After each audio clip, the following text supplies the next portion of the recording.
자, 오늘은 8번째 포트폴리오인데 이건 상황별로 포트폴리오에 정답이 없어. 그 뭘 원하냐에 따라서 포트폴리오가 바뀌어야 되기 때문에 내가 그래서 저번 시간에 아무거나 자기가 원하는 걸 뭐 베끼든 포트폴리오 베끼는 건 상관없어. 종목 베끼는 건 안 되지만 그렇게 얘기를 했고 지금 상황별 포트를 3명이 냈는데 그걸 보니까 대체로 은퇴 후 생활자금 마련하자는 게 있었고 장기적으로 뭐 성장시키겠다는 거가 있어서 그 포트폴리오를 내가 찾아보니까 은퇴생활비는 워런 버핏이 자기가 죽으면 와이프한테 99%는 기부를 할 거지만 1%를 줄 거니까 그거 가지고 뭐 굴릴 생각하지 말고 그냥 ETF 90% 그리고 단기국채 10% 넣으라고 그랬는데 단기국채는 뭐 CMA 같은 거에다 넣으면 될 거고 예를 들어서 10억이었다 그러면은 9억은 ETF 뭐 한국으로 따지면 타이거 같은 경우 미국 같은 경우 S&P 500 추종하는 거 그런 거는 9억은 그렇게 넣고 단기국채 같은 경우 뭐 CMA 같은 데다 1억 넣어놓으면은 예를 들어서 1년 생활비가 4천이다 그러면 뭐 2.5년 정도 할 수 있는 거니까 그렇게 따지면 되고 한국으로 따지면은 보통 뭐 장이 안 좋을 때는 회복이 되지만 뭐 4년까지 가는 경우도 있으니까 4년 현금 흐름 이상 있어야 되는데 그거에 대해서는 내가 맨 마지막에 다시 한번 얘기를 할 거고 그리고 장기 운용자금 시장은 이 장기 운용자금 뭐 시장 추종이 있을 거고 뭐 다른 것도 있는데 지금 보면 대충 예일대 기금 거를 따라 한 것 같은데 예일대 기금은 주식 반, 채권 30%, 부동산 20% 그리고 거기에 따르면 그 예일대 기금 주식 배분한 걸 보면은 수익률에 따라서 배분을 했는데 수익률뿐 아니라 경제 규모에 따라서 배분을 했는데 경제 규모가 한국은 전 세계의 2%고 미국은 40%이기 때문에 경제 규모로만 배분을 하면 미국이 95%가 되고 한국이 5%가 되는데 만약 뭐 노후 자금이라든지 뭐 이런 걸 고려했을 때 한국 비중을 높인다면은 뭐 50% 이하까지 높일 수 있을 것 같고 미국은 뭐 그만 거 줄여야 되겠지. 일단 유형별로는 2가지로 정리를 했고 이거 말고도 다른 유형이 또 있을 거야. 일단 그 상태고 다음은 크리스 포트폴리오 설명해 봐.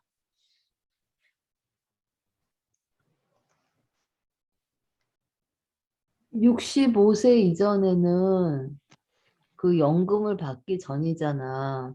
그러니까 생활비가 현금으로 필요하기 때문에 배당 투자를 해서 좀 받고 그래서 10억 중에 5억은 미국 다우의 개 10종목에서 나머지 5억은 10종목에 투자를 하고 나머지 5억은 한국 다우의 개 10종목에 투자를 해. 그리고 주식은 미국 주식 50%, 한국 주식 50%. 그리고 65세 이후에는 연금 수령으로 기본 생활비는 해결되기 때문에 9억은 한국 ETF에 넣고 나머지 1억은 그 당시 미국 1, 2등주, 1등주하고 2등주 두 종목에 5천만 원씩 투자를 해.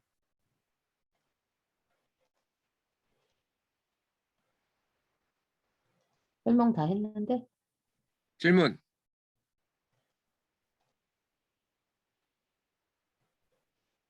준아 질문 없어? 그럼 주식에만 투자하고 부동산이나 채권이나 이런 현금이나 이런 건 안 갖고 있을 거야? 65세 이후에는 저기 국민연금 뭐 이런 노령연금 이런 게 나오니까 현금이 내 통장에 계속 들어오는 거고. 그리고 부동산은 이미 남편이 많이 갖고 있으니까 그것 중에 하나에서 그냥 살면 되고. 그리고 65세 이전에는 캐나다에서 살 거니까는 그거는 뭐 남편이나 주나 아파트에 그냥 살면 되니까 그건 그렇지 않선다니까 뭔 해결되고. 소리야.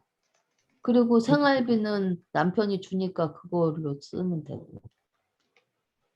지금 묻는 거는 어디서 거주할 거냐 이걸 묻는 게 아니고 투자 포트폴리오를 어떻게 할 거냐고 묻는 거잖아. 이미 부동산은 남편이 많이 갖고 있는데 더 할 필요도 없지. 그거랑 상관없지. 10억 가지고 어떻게 할 건지 그걸 얘기하는 거지. 10억 가지고 어떻게 할 10억 거냐. 가지고 10억 가지고 어차피 부동산은 사지도 못하잖아.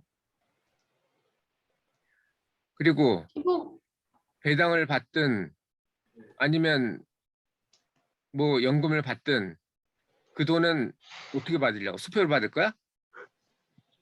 통장에 들어오잖아. 그러면 현금을 갖고 있는 거지. 응. 현금 비중을 넣어야지 그러면.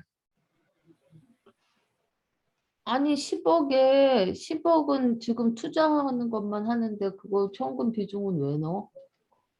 자, 그건 다음에 얘기하고 SP 포트폴리오 지금 성화 안 왔어? 네. 정말 못 온다고 했잖아. 그럼 됐고 JP 포트폴리오 설명해봐.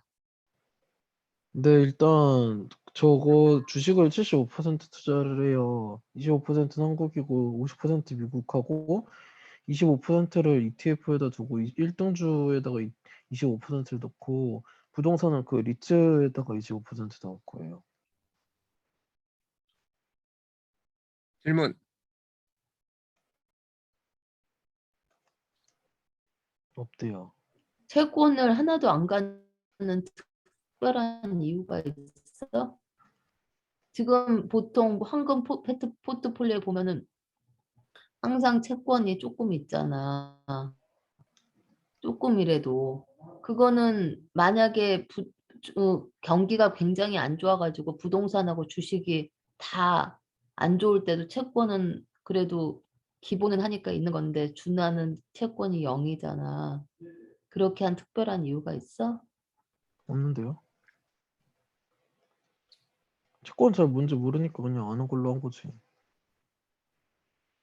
그나마 좋아하는 걸로. 근데 아는 걸로 따지면은 주식보다는 채권이 더 낫지. 채권은 미국 국채나 한국 국채 하면은 국가가 망하진 않으니까 아무리 경기가 나빠도 원금을 떼지는 않잖아. 원금 플러스 주식도 쭉 알파지. 가지고 있으면 떼이진 않지.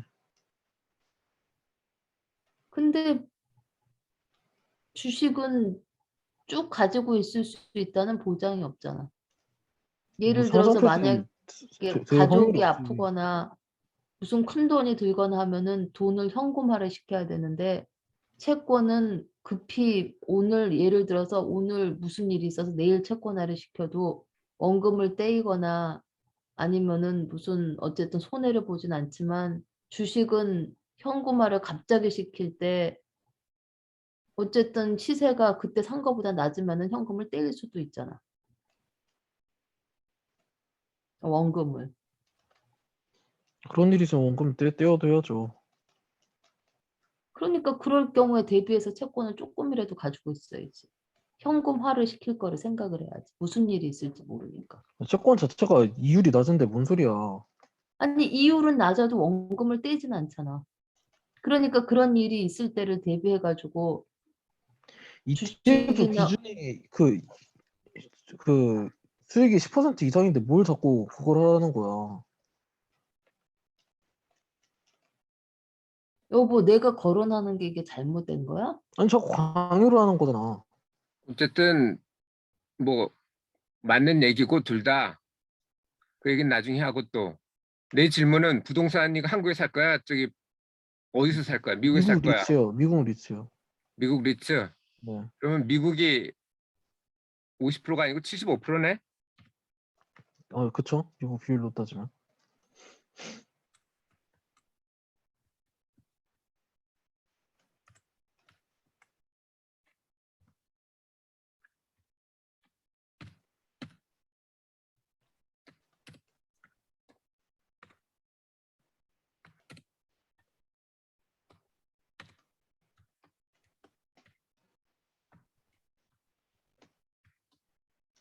그냥 영어로 쓰세요. 자, 그러면 여기까지 했고 이게 무슨 그래프일까?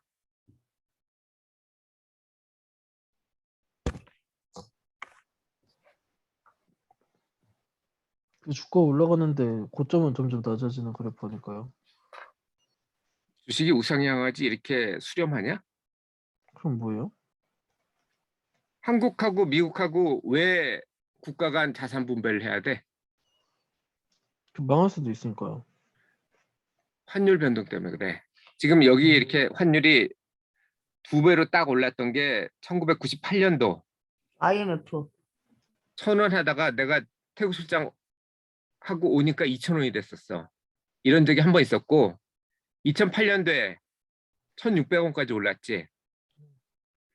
자산 배분을 왜 하냐면은 한국 그 원화의 가치가 일정하지가 않아. 그렇기 때문에 10년에 한 번씩 이렇게 50% 이상씩 오르는데 이렇게 자산 배분을 예를 들어서 50대 50을 하고 있다가 한국 그 원화가 이렇게 반토막이 나면은 어떻게 되겠어? 50하고 25가 되니까 미국 자산이 갑자기 1대1이 아니고 1대3, 1대2가 되겠지. 네. 그럴 때 이걸 다시 1.5대 1.5로 이렇게 바꿔주는 그런 일을 해야 된다고. 그래서 그 국가 간 자산 배분은 꼭 해야 되고, 그리고 그거는 리밸런싱을 매년 하는 게 아니고 포트폴리오 리밸런싱은 매년 한다고. 10% 이상 차이가 났거나 아니면 1년이 지났거나 하면 1년 정기적으로 하는데, 국가 간 리밸런싱은 환율 환차손이 있어. 달러를 샀다 팔았다 하면 거기에 돈이 드는 게 있기 때문에 그렇게 하지 말고 최소한 20% 이상은 차이가 나야 리밸런싱을 하는 거라는 걸 알고 있으면 될 것 같고, 다음으로 장기 가치 투자 포트폴리오로 하는 거는 그래서 국가 배분을 뭐 아까 얘기한 것처럼 뭐 미국의 90%를 할 수도 있고 아니면 95%까지 할 수도 있겠지만 10억 일단 시작한 돈이 한국 돈이고 나중에 한국에서 쓸 가능성도 높기 때문에 한국 비중하고 미국 비중을 뭐 50%씩으로 하더라도 리밸런싱은 보통은 1년에 한 번씩 혹은 10% 이상 바뀌었을 때 올랐거나 내렸거나 그럴 때 하는 게 맞지만 국가 간 배분은 환차손 고려가지고 20% 이상일 때만 하고 뭐 10년에 한 번 한다든지 이런 식으로 하는 게 맞을 것 같고, 자산 배분을 뭐 미국하고 한국으로 일단 나눈 다음에 자산 배분을 또 그 안에서 나눈다면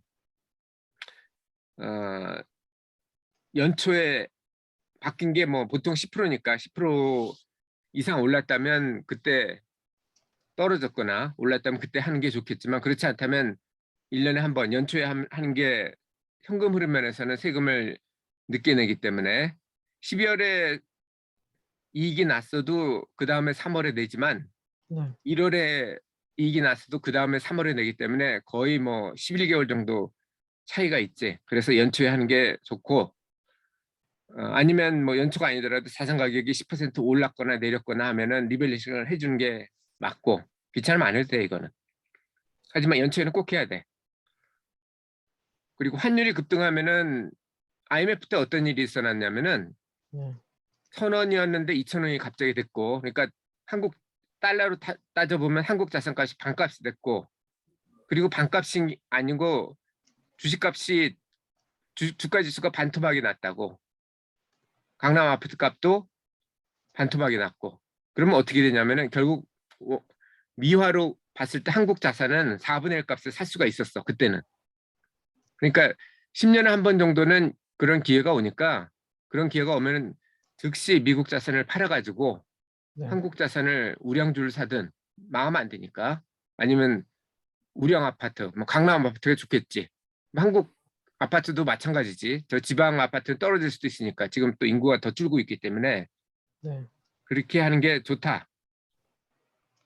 그리고 환율이 이제 IMF 때도 그랬고 2008년도 때도 그랬고 1년 이내 안정이 됐거든. 다시 원상태로 복구를 했다고. 그러면 다시 돌아가는 거야. 50대 50으로. 그리고 다시 10년을 기다리는 거지. 그렇게 하면은 원래 10% 기대 수익률에다가 이렇게 하면은 아까 4분의 1 값을 샀으니까 원래대로 됐다 그러면은 75%가 4배. 오른 거고, 그럼 그걸 10년 한 번 있다 그러면 7% 정도가 오른 거지. 1년에 따져보면. 그러면 10%가 아니고 17% 정도의 기대 수익률을 올릴 수가 있지.